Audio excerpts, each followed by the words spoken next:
Hello everyone, मैं self Suraj and आप सभी को मेरा यूट्यूब चैनल फिल्टर्ड केमिस्ट्री में स्वागत करता हूं। तो इस वीडियो में आज हम क्लास 12 के केमिकल काइनेटिक्स डिस्कस करेंगे। तो केमिकल काइनेटिक्स एक बहुत ही आसान सा टॉपिक है और बहुत ही इम्पोर्टेंट टॉपिक है। आपके बोर्ड एग्जाम के लिए एक बहुत ही इम्पोर्टेंट टॉपिक है। तो इसको अच्छी तरह से समझेंगे, अच्छी तरह से देखेंगे। तो पढ़ने से पहले मैं आपको एक चीज़ बता दूँ, अगर आपने अभी तक हमारे चैनल को सब्सक्राइब नहीं किया है तो जल्दी से जाके चैनल को सब्सक्राइब करें और पास वाले बेल आइकन को दबा के ऑल नोटिफिकेशन ऑन कर लीजिए ताकि हमारे आने वाले वीडियो की नोटिफिकेशन आप तक जल्दी पहुंच जाए। तो चलिए शुरू करते हैं केमिकल काइनेटिक्स।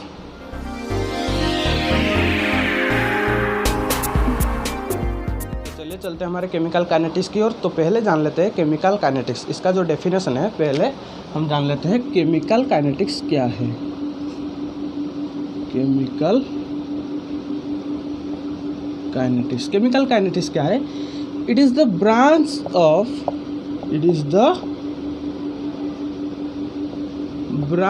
ऑफ किसका? Physical chemistry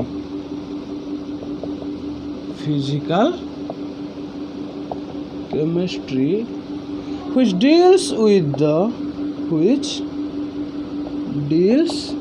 with the study of क्या क्या डील्स करेंगे इसमें, क्या क्या हम पढ़ेंगे? Rate of a chemical reaction, और क्या पढ़ेंगे? इसके मैकेनिज्म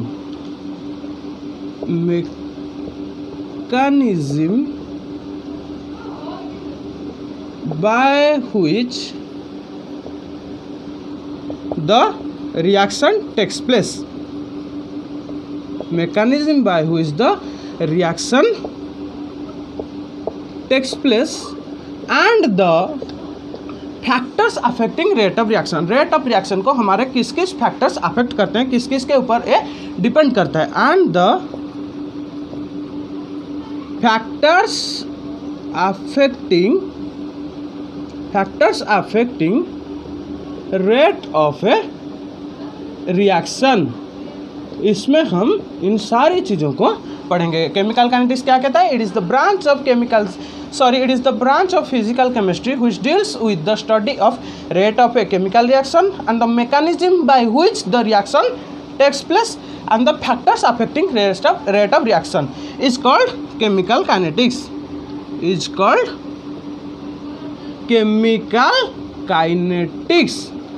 हमारा केमिकल काइनेटिक्स में हम तीन चीज़ें पढ़ेंगे: rate of a chemical reaction and the mechanism and the factors affecting rate of a reaction. इन तीन चीज़ हमारे बेसिकली हम इसमें पढ़ेंगे। इसके बाद हमारे हैं मॉलिकुलरिटी है,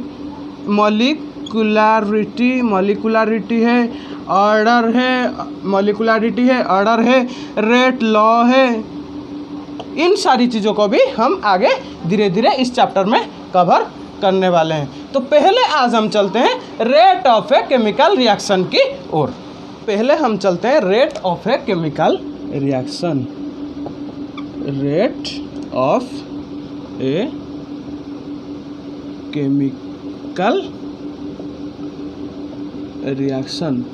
तो rate of a chemical reaction, rate का मतलब क्या है? किस गति से हमारा केमिकल रिएक्शन किस गति से आगे चल रहा है, या कौन सा स्पीड में वो आगे चल रहा है। रेट का मतलब कौन सा स्पीड में आगे चल रहा है। इसी के बेसिस पे, इसी के तहत पे हमारे केमिकल रिएक्शन तीन तरह के हैं: very fast reaction, very slow reaction, और उसके बाद हमारा आएंगे मॉडरेट रिएक्शन। हम पहले देखते हैं वेरी फास्ट रिएक्शन।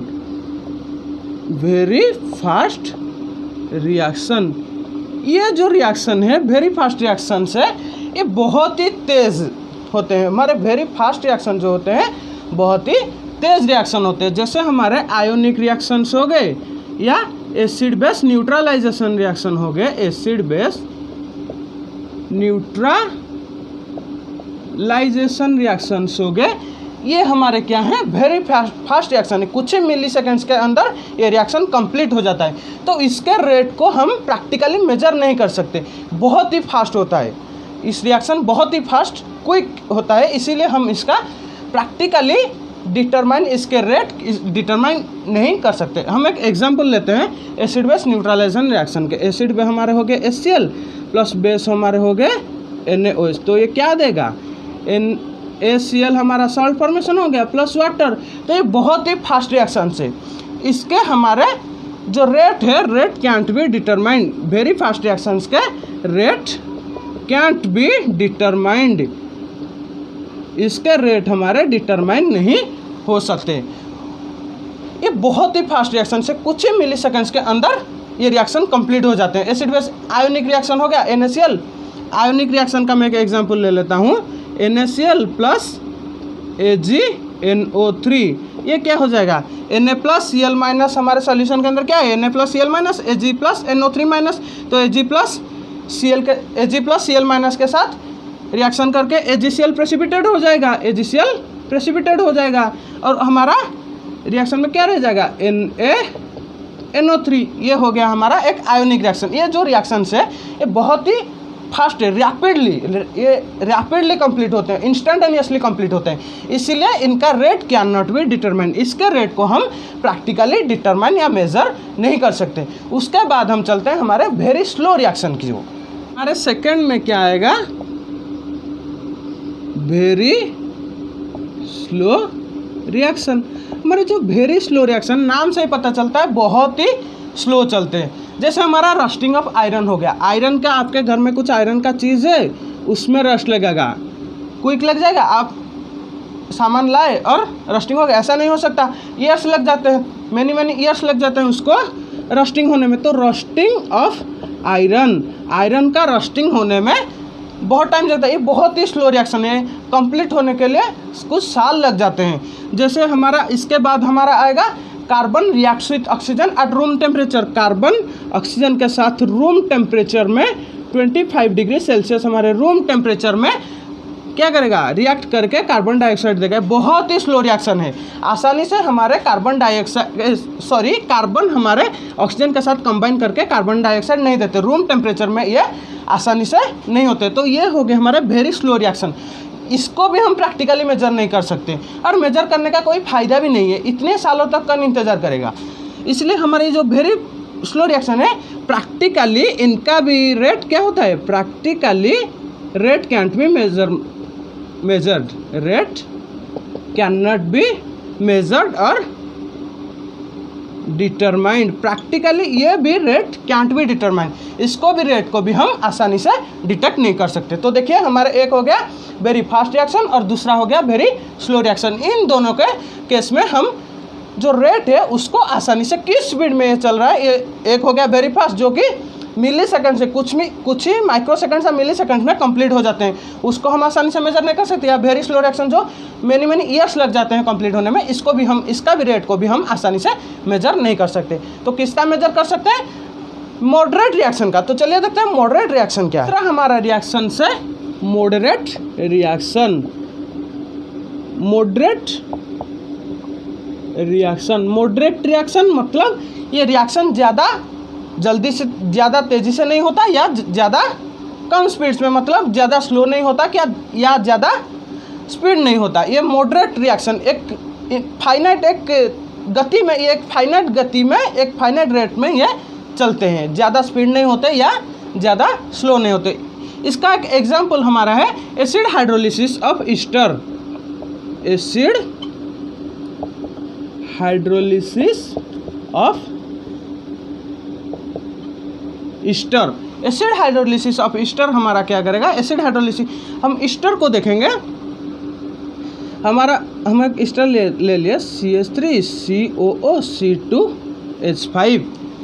ये अगर हाइड्रोलिसिस करेगा यानी वाटर के साथ रिएक्ट करेगा तो हमारा क्या देगा, CH3 COOH। यहाँ पे बॉन्ड ब्रेक होके यहाँ पे इस साइड OH लगेगा, इस साइड H लगेगा, तो ये हो गया CH3 COOH यानी हमारा सल्फ्यूरिक एसिड और C2H5OH इथिल अल्कोहल। ये जो रिएक्शन है, इसी तरह के रिएक्शन हमारे मॉडरेट रिएक्शंस होते हैं, यानी ज़्यादा तेज़ी से नहीं होते या ज़्यादा स्लो नहीं होते, इसीलिए इसका रेट हम मेज़र कर सकते हैं। तो हम आगे एक केमिकल काइनेटिक्स में जिस रिएक्शन को भी मेज़र करेंगे, जिसका भी हम क्या करेंगे, जिसका भी हम मैकेनिज्म देखेंगे, ये सारे हमारे मॉडरेट रिएक्शंस हैं। तो चलिए चलते हैं, हम रेट ऑफ रिएक्शन को मैथमेटिकली डिराइव करते हैं। तो चलिए चलते हैं, देखते हैं हमारे rate of a chemical reaction क्या है। रेट को हम क्या करेंगे, द चेंज इन कंसंट्रेशन, किसका चेंज, कंसंट्रेशन का change, the change in concentration of any one of the reactant और प्रोडक्ट। इसको हम समझेंगे, रिएक्टेंट और product per unit time is called rate of a reaction.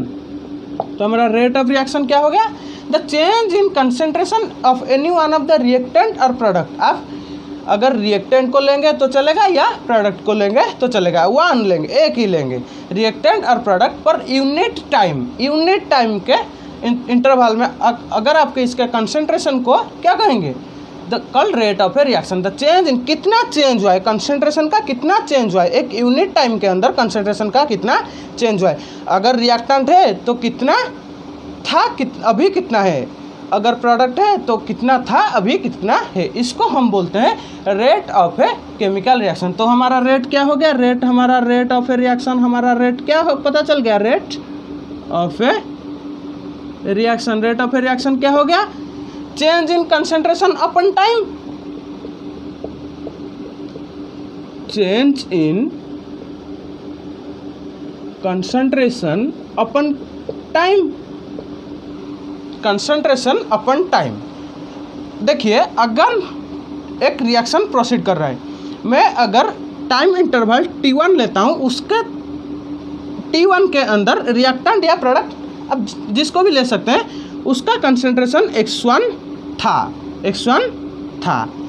उसके बाद रिएक्शन कुछ टाइम क्या हुआ, प्रोसीड हुआ, रिएक्शन कुछ टाइम प्रोसीड हुआ। उसके बाद टाइम t2 के अंदर में जब देखा तो जिसका मैं कंसेंट्रेशन x1 लिया था, आप प्रोडक्ट को भी ले सकते हैं या रिएक्टेंट को भी ले सकते हैं, उसका क्या हुआ, x2 में चेंज हो गया, उसका कंसेंट्रेशन x2 में चेंज हो गया। अगर रिएक्टेंट है तो उसका कंसेंट्रेशन डिक्रीज करेगा, अगर प्रोडक्ट है तो इंक्रीज करेगा। तो चेंज इन कंसेंट्रेशन कितना हुआ, x2 minus x1, final minus initial, upon time क्या हुआ, टाइम t2 माइनस t1। तो ये क्या हो गया, del x upon del t।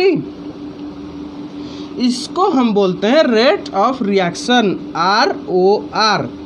क्या बोलते हैं, rate of reaction, change in concentration upon time, del x upon del t। तो हमारा जो है रेट, दो टाइप का रेट है। आइए चलते हैं आगे, देखते हैं हमारे किस टाइप के दो रेट है। तो देखिए हमारे रेट क्या है, रेट दो टाइप के। पहले हमारा है average rate of a reaction, average rate of a reaction. दूसरा जो हमारा है instantaneous rate of a reaction. एक हमारा क्या है, एवरेज रेट, एक है इंस्टेंटेनियस रेट। तो हमारा एवरेज रेट क्या है, एवरेज रेट है हम जो रेट ऑफ रिएक्शन को डिटरमाइन करेंगे अगर हम इसके लॉन्ग टाइम इंटरवल लेते हैं, लॉन्ग टाइम इंटरवल लेते हैं, तो ये होगा हमारा एवरेज रेट ऑफ रिएक्शन। अगर जो हमारा रेट क्या है, del X upon del P, sorry del X upon del T, हमारा जो डेल टी है टाइम इंटरवल है, अगर हम उसको लॉन्ग टाइम, एक लॉन्ग टाइम, ज़्यादा लॉन्ग नहीं लेंगे, एक फाइनाइट टाइम लेंगे, लॉन्ग टाइम इंटरवल में अगर हम इसको निकालेंगे तो ये हमारा क्या आएगा, एवरेज रेट ऑफ रिएक्शन। और उसी तरह हमारा इंस्टेंटेनियस रेट ऑफ रिएक्शन क्या आएगा, small time interval, small time interval. अगर हम जो इंस्टेंटेनियस रेट को, इंस्टेंटेनियस रेट हमारा क्या है, जो हम लोग जो रेट निकालेंगे अगर उसको स्मॉल टाइम इंटरवल में निकालेंगे तो स्मॉल टाइम इंटरवल हमारा क्या, डेल टी था, डेल टी टेंड्स टू 0 हो जाएगा, यानी 0 नहीं होगा, टेंड्स टू 0 आएगा। तो उसी अगर स्मॉल टाइम इंटरवल में हम निकालेंगे तो हमारा क्या आएगा, इंस्टेंटेनियस रेट आएगा। तो पहले हम देखते हैं एवरेज रेट को, उसके बाद आएंगे इंस्टेंटेनियस रेट के ऊपर। तो देखिए चलते हैं हमारे एवरेज रेट की ओर। एवरेज रेट क्या हमारा कहता है, लॉन्ग टाइम इंटरवल, यानी टाइम इंटरवल थोड़ा लॉन्ग होगा, लॉन्ग टाइम इंटरवल, ये हमारा एवरेज रेट क्या आएगा, लॉन्ग टाइम इंटरवल। देखिए अगर हम एक एग्जाम्पल लेंगे, एक रिएक्शन का एग्जाम्पल लेंगे, अगर हमारा 2A रिएक्ट करेगा 3B के साथ, हमारा क्या देगा 4C + 5D, अगर हमारा ये दे रहा है। अब 5 में D ओनली D देगा, ओनली D देगा। तो हमारा एग्जाम्पल है, हमारा 2A कंबाइन करेगा 3B के साथ, क्या देगा 4C + D। तो इसमें हम रेट कैसे निकालेंगे, रेट ऑफ रिएक्शन, इस रिएक्शन का रेट क्या होगा, क्या होगा, जरा ध्यान से देखिए, मैं यहाँ पे लिख रहा हूँ -1/2 dA concentration of A del A concentration of A upon del T, ये हमारा एवरेज रेट है, इसलिए हम del T लिखेंगे, इज इक्वल टू, क्योंकि any one of the reactant और प्रोडक्ट, ये माइनस क्यों हुआ, क्योंकि ये रिएक्टेंट है, इसका जो कंसंट्रेशन है धीरे धीरे डिक्रीज कर रहा है, प्रोडक्ट का कंसंट्रेशन इंक्रीज कर रहा है। अगर ये धीरे धीरे डिक्रीज करेगा तो इसीलिए हम इसको माइनस लेंगे, और इसका जो स्टोइचियोमेट्रिक कोएफिशिएंट होगा इसको हम डिवाइड कर देंगे, ये हो गया हमारा रेट। उसी तरह -1/3 del B का कंसंट्रेशन अपन del T, ये किसके साथ इक्वल होगा, +1/4, ये +1/4 आएगा, क्योंकि इसका जो कोएफिशिएंट है प्लस में क्यों आएगा, क्योंकि ये प्रोडक्ट है, इसका जो कंसंट्रेशन इंक्रीज कर रहा है, इसलिए +1/4 में आ रहा है del C का कंसंट्रेशन अपन del T। उसी तरह D का क्या आएगा, D का कोएफिशिएंट कुछ नहीं यानी 1 है, तो 1/1 + 1/1 del D का कंसंट्रेशन अपन del T, ये हो गया रेट ऑफ रिएक्शन, ये इक्वल टू ये इक्वल टू ये इक्वल टू ये। अब any one of the reactant और प्रोडक्ट, अगर एनी वन आप किसी एक प्रोडक्ट या किसी एक रिएक्टर को अगर हम लेंगे तो रेट ऑफ रिएक्शन आप निकाल सकते हैं। ये एवरेज रेट है, क्या है ये एवरेज रेट है, तो ये क्या आएगा लॉन्ग टाइम इंटरवल में आएगा, इसीलिए हम इसको क्या लेंगे del T ले रहे हैं। तो ये हो गया हमारा एवरेज रेट ऑफ रिएक्शन। उसी तरह अगर मैं एक और एग्जांपल लूँ, 3A + 4B gives to 2C, तो उसी तरह इसका रेट क्या आएगा, रेट ऑफ रिएक्शन यानी ROR क्या आएगा, -1/3, ये del है, ये A नहीं है, मेरा del थोड़ा A की तरह दिख रहा है, del A upon del T is equal to क्या आएगा, -1/4 del B upon del T, del B यानी B का कंसंट्रेशन इज इक्वल टू +1/2, क्या आएगा +1/2 del C upon del T, C का कंसंट्रेशन अपन del T, यही आएगा रेट ऑफ रिएक्शन इस इक्वेशन के लिए यानी इस रिएक्शन के लिए। तो ये था हमारा एवरेज रेट, जो कि हमारा लॉन्ग टाइम इंटरवल के लिए कैलकुलेट होता है। उसके बाद हम चलते हैं इंस्टेंटेनियस रिएक्शन की ओर, इंस्टेंटेनियस रेट की ओर। ये देखते हैं हमारा इंस्टेंटेनियस रेट ऑफ रिएक्शन क्या है। इंस्टेंटेनियस रेट ऑफ रिएक्शन यानी हम पता चल चुका है ये क्या है, स्मॉल टाइम इंटरवल, ये क्या आएगा स्मॉल टाइम इंटरवल आएगा। इंस्टेंटेनियस रेट यानी स्मॉल टाइम इंटरवल। मैं एक छोटा सा एग्जांपल लेता हूँ, A + B gives rise to 2C, A + B gives rise to 2C।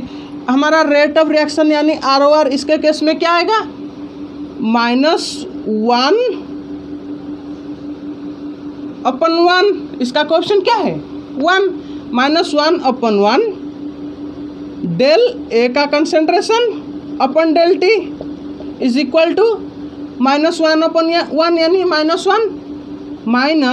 -1 इसके साथ मल्टीप्लाई होगा तो सिंपली ये 1 आएगा, तो ये क्या माइनस, तो ये भी हो गया माइनस del B का कंसंट्रेशन अपन del T, ये क्या आ जाएगा +1/2 del C का डेल सी का कंसंट्रेशन अपन डेल टी, यही आएगा।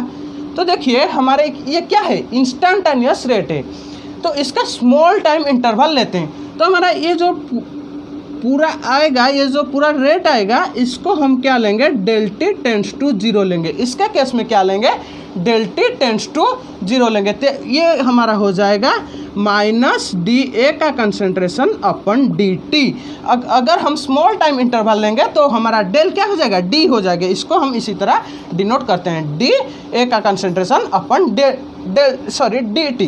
ये क्या हो जाएगा, स्मॉल टाइम इंटरवल। उसी के तहत ये भी हमारा क्या हो जाएगा, डेल टी टेंड्स टू 0, तो ये हमारा क्या आएगा, माइनस डी बी का कंसंट्रेशन अपन डी टी। उसी तरह ये क्या आएगा, 1/2 अपन डी सी का कंसंट्रेशन अपन डी टी। ये हो गया हमारा इंस्टेंटेनियस रेट ऑफ रिएक्शन। ये टेंड्स टू, सॉरी ये तो कांस्टेंट है, ये नहीं आएगा, ये -1/2 रहेगा। इसका जो कंसंट्रेशन है ये टेंड्स टू 0 आएगा। तो ये टेंड्स टू 0 हमारा आया, तो ये क्या हो गया, -1/2, सॉरी +1/2, क्योंकि ये प्रोडक्ट है, प्रोडक्ट का कंसंट्रेशन इंक्रीज होता है, इसलिए ये प्लस, इसका कंसंट्रेशन यानी रिएक्टेंट का कंसंट्रेशन डिक्रीज होता है, इसलिए यहाँ माइनस। तो ये हो गया हमारा इंस्टेंटेनियस रिएक्शन, जो कि हम स्मॉल टाइम इंटरवल में क्या करेंगे, मेजर करेंगे। तो चलिए चलते हैं हमारे यूनिट की और रेट का यूनिट क्या। तो चलिए चलते हैं हमारे रेट ऑफ रिएक्शन का यूनिट क्या होगा। तो हमारा रेट ऑफ रिएक्शन यानी आर आर क्या है, कंसंट्रेशन अपन टाइम। तो हमारा कंसंट्रेशन का क्या आएगा, mole litre inverse, moles per litre यानी मोल लीटर इनवर्स पर टाइम का आएगा सेकंड। तो ये क्या हो जाएगा, mole litre inverse second inverse. अगर आप लीटर को डेसीमीटर क्यूब में कन्वर्ट करेंगे तो ये क्या हो जाएगा, mole litre decimetre to the power -3 second inverse, यानी इसका माइनस क्यू हो जाएगा सेकंड इनवर्स, यही होगा इसका यूनिट। ये तो हो गया हमारा वैल्यू, हमारा अगर हम गैस का वॉल्यूम लेंगे, यानी अगर हमारा रिएक्शन गैस में प्रोसीड कर रहा होगा तो हमारा गैस के लिए क्या आएगा, गैसेस के लिए हमारा यूनिट क्या आएगा, गैसेस के लिए हमारा यूनिट आएगा एटीएम पर सेकेंड। प्रेशर हमारा इसके कंसंट्रेशन किसके, उसके साथ प्रेशर, तो ये हो जाएगा एटीएम कंसंट्रेशन पर टाइम, एटीएम पर सेकेंड, यानी atmospheric pressure ATM second inverse. ये होगा उसका unit, rate of a chemical reaction का यूनिट। ये हो गया आज के लिए, ये हो गया आज का क्या, rate of a chemical reaction. तो आज के लिए बस इतना ही। इसके जस्ट हम नेक्स्ट पार्ट में पढ़ेंगे factors affecting rate of a reaction. Factors affecting rate of reaction इसके जस्ट नेक्स्ट पार्ट में पढ़ेंगे। तो आपको अगर वीडियो अच्छा लगा तो जल्दी से जाकर वीडियो को एक लाइक करें और चैनल को सब्सक्राइब करें। Thanks for your time and watching.